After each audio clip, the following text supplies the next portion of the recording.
இதே ஈரோட்டில் மண்ணில் எத்தனை சொற்பொழிவுகள், எத்தனை மாநாடு, எத்தனை உழைப்பு, 70 வருட உழைப்பு. அந்த 70 வருட உழைப்பை சிதைக்கிற மாதிரி இளம் பெரியார்னு சொல்றீங்களே உங்க மகனுக்கு, இதுவா ஆட்சி? திராவிட கழகம் என்ன செய்து கொண்டிட்டு இருக்கிறது? பெரியாரை வந்து அவமானப்படுத்தும் பொழுது இதே உங்க மகன் 5 வருஷத்துக்கு முன்னாடி சினிமால சமூக நீதி என்னன்னு கொஸ்டின் கேட்டார்.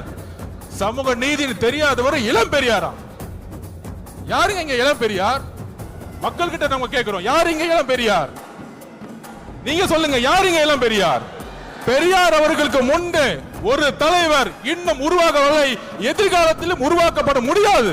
இதுதான் தமிழக வெற்றி கழகத்தினுடைய மரியாதை. பெரியார் அவர்களுக்கு இங்க ஒரே பெரியார், இங்க ஒரே அம்பேத்கர், இங்க ஒரே காமராஜர், ஒரே தீரன் சின்னமலை, ஒரே பொல்லாதவர்கள். இந்த தலைவர்களை நீங்கள் அசிங்கப்படுத்தினால் தமிழக வெற்றி கழகம் மிகப்பெரிய போராட்டத்தை உருவாக்கும். 2026 எழுதி வச்சுக்கோங்க, 2026, 31, 36 போயிட்டே இருப்போம். தெளிவா இருக்கு, மக்கள் முடிவு பண்ணிட்டாங்க.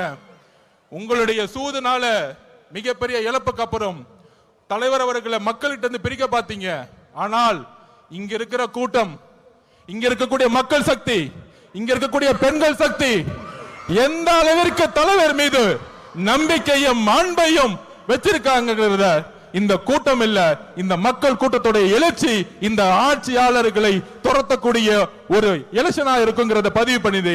தலைவர் அவர்களுடைய பேச்ச நீங்க மட்டுமல்ல, ஒட்டுமொத்த தமிழகம் கேட்கறது ரெடியா இருக்கு. கேட்கலாமா? நன்றி, வணக்கம்.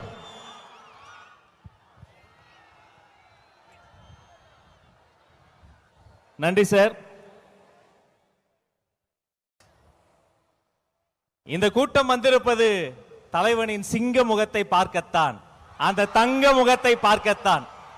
புயல் அல்ல, அவரது புன்னகையே போதும் ஒரு புரட்சியை ஏற்படுத்திவிடும்.